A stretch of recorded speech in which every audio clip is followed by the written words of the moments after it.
I'm here to talk about success. And the way we have set it up is that I'm going to talk about my first 3 rules right up here on stage. The first rule of success is to have a vision. You see, if you don't have a vision of where you go, and if you don't have a goal where you go, you drift around and you never end up anywhere. It's like you can have the best ship in the world, you can have the best airplane in the world. If the pilot or the captain doesn't know where to go, it would just drift around. It would not end up anywhere, or most likely in the wrong place. So I was very fortunate that I stumbled on my vision. I mean, as you know, I was born in 1947 in Austria after the Second World War, and I didn't really like Austria when I grew up. I couldn't wait to get out of there. I couldn't see myself becoming a farmer or a worker in a factory or anything like that. Even though my parents wanted me to stay there and have a normal life. My father wanted me to become a police officer like he was. My mother wanted me just to stay there and marry a girl. But that was their vision, not mine. My vision was totally different. I felt that I was born for something special, for something unique, for something big. So I was searching. Then one day I went to school.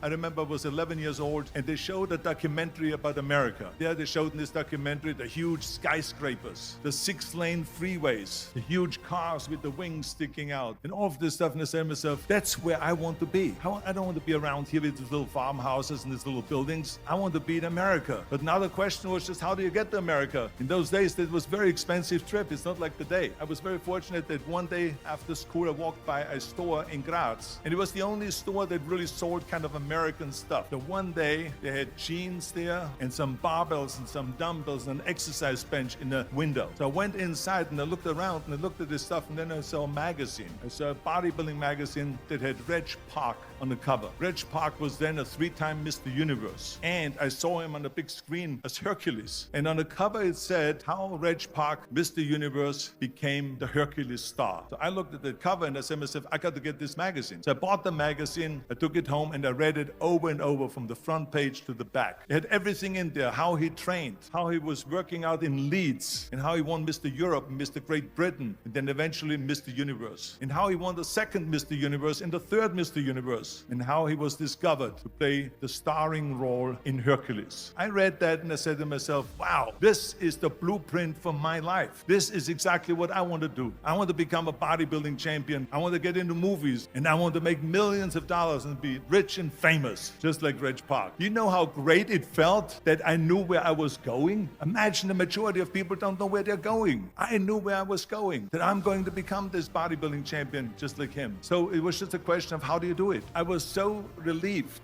because when you have a goal, when you have a vision, everything becomes easy. Because remember that in America, for instance, when you study, you will see the percentage of people that like their jobs. 74% hate their job in America. The majority of people don't like what they're doing, because they're really not doing it because they didn't have a goal and they followed this goal. They just aimlessly drift around, and then all of a sudden there's a job opening, so they get their job. But then when you work, it's a chore. So if you think about, only a quarter of the people really enjoy what they're doing in life. That is unbelievable if you think about it. So I felt so blessed that I knew what I was doing. It's like a medical student that studies and knows he wants to become a doctor. You know where to go. So people always ask me, when they saw me in the gym in the pumping iron days, they say, why is it that you're working out so hard, 5 hours a day, 6 hours a day, and you have always a smile on your face? The others are working out just as hard as you do, and they look sour in the face. Why is that? And I told people all the time, I said, because to me, I'm shooting for a goal. In front of me is the Mr. Universe title. So every rep that I do gets me closer to accomplishing that goal, to make this goal, this vision, turn into reality. Every single set that I do, every repetition, every weight that I lift will get me a step closer to turn this goal into reality. So I couldn't wait to do another 500-pound squat. I couldn't wait to do another 500-pound bench press.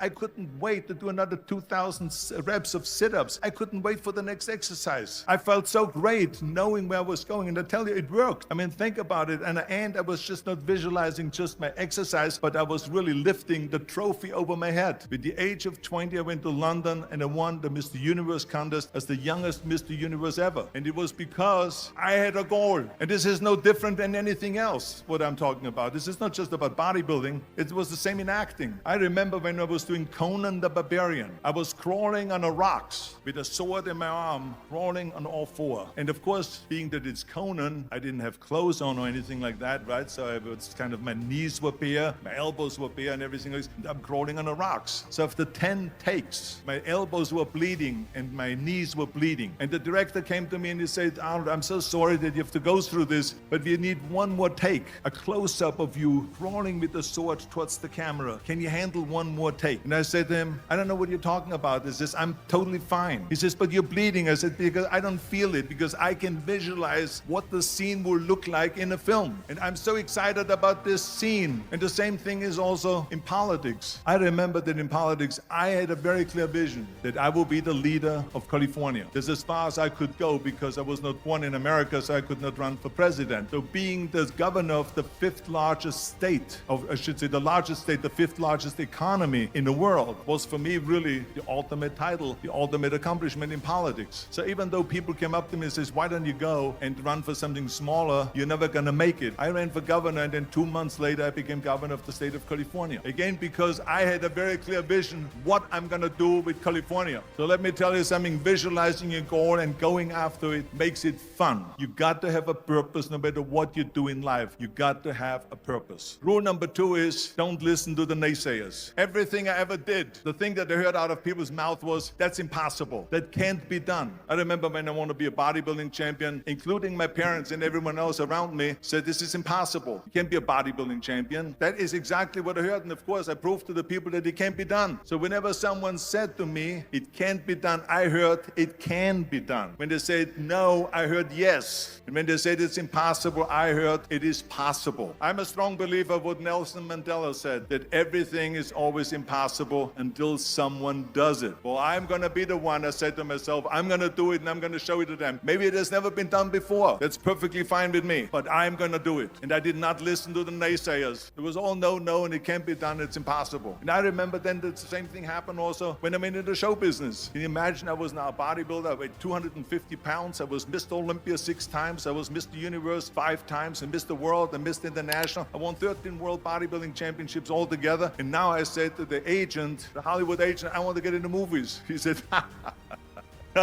that's funny, Arnold. I asked a studio executive, I say, I want to get into movies. He started laughing. So they all say it's impossible. I said, why is it impossible? He says, because look at how big you are. Arnold, this is the 70s. You know the sex symbols today? It's Al Pacino. And guess who else is a sex symbol? Woody Allen. And then they told me, says, and your accent, even if you reduce all your body weight and everything and have a normal body. I said, your accent, I mean, it will go give people goosebumps. He says, no one in Hollywood ever has become a leading man that had an accent. Doesn't happen. People in America want to hear their actors talk like John Wayne or like Burt Reynolds or like Clint Eastwood. That's the kind of stuff that they heard. They said, no, you see, it's impossible. And plus your name who can pronounce Schwarzenegger or something like that. No one can pronounce that, so forget about it, Arnold. This is the kind of thing that I heard. Imagine, you go from studio executive to studio executive, from agent to agent, from manager to manager, and they all said exactly the same thing. But you know something? I didn't give a shit because I believed that I can be a leading man. I believed that I could be another Clint Eastwood. It's all about the hard work that you put in. I said to myself, in bodybuilding, I work out 5-6 hours a day. I'm going to do the same thing now for acting. And of course, I went to college to study English, acting classes. I worked and I worked and I worked. And within a short period of time, I made one movie called Hercules in New York, which of course went right into the toilet. But it didn't discourage me. I still had the same vision. I did Stay Hungry and Pumping Iron and The Villain. And then all of a sudden, I was asked by Dino De Laurentiis, the Universal Studio, biggest studio, to star in Conan the Barbarian. And after I did Conan the Barbarian, the director at the press conference said, if we wouldn't have had Arnold, we would have had to build one. So think about that. The very body that they said can never be sold because the time is wrong. A few years later, I'm doing Conan the Barbarian, and it was the #1 hit at the box office when it came out. So all of a sudden, my body became an asset, not a liability. And the same thing was with Terminator. After we were finished filming Terminator, Jim Cameron said to the press, if Arnold wouldn't have had that accent and talked like a machine, I think the movie wouldn't have worked. So think about that. The body and the accent that they attacked was an asset. But I didn't listen to those losers. I didn't listen to them at all, because that's exactly the way it was in politics again, when everyone said no, no, no, and it can't be done. And then became governor of California. And this is with everything like that. This is just the reality of it, is that you cannot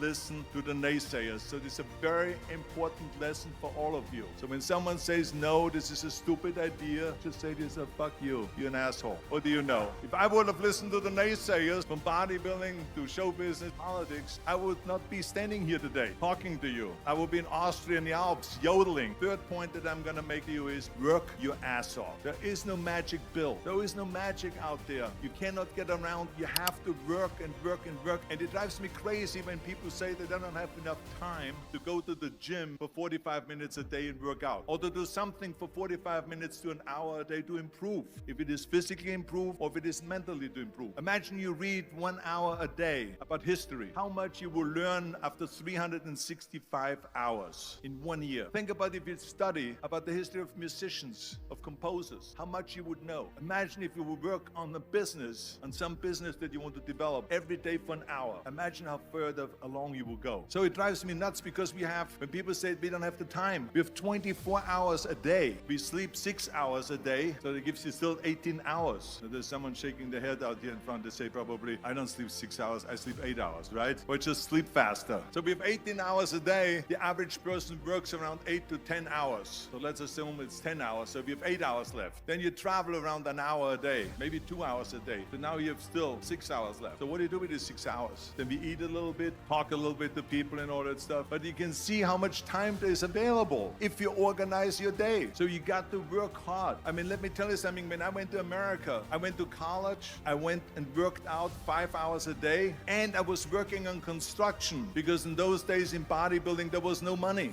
I didn't have the money for food supplements or anything. So I had to go to work. So I worked on construction. I went to college. I worked out in the gym, and at night from 8 o'clock at night to 12 midnight, I went to acting class 4 times a week. So I did all that. There was not one single minute that I wasted. And this is why I'm standing here today. I became very friendly with Muhammad Ali. And Muhammad Ali worked his butt off, and I saw it firsthand. I remember that there was a sports writer that was there in the gym when he was working out and he was doing sit-ups. And they asked him, how many sit-ups do you do? And he said, I don't start counting until it hurts. That is working hard. And so you can't get around the hard work. It doesn't matter who it is. As a matter of fact, I believe what Ted Turner said, work like hell and advertise. Work like hell, go to bed and early to rise. Work like hell and advertise. So you work your ass off, and then you let the world know about your work. That's what it is all about. Let people know. If you have a company, if you have a movie, if you do a sports, work your ass off, but then advertise and let everyone know.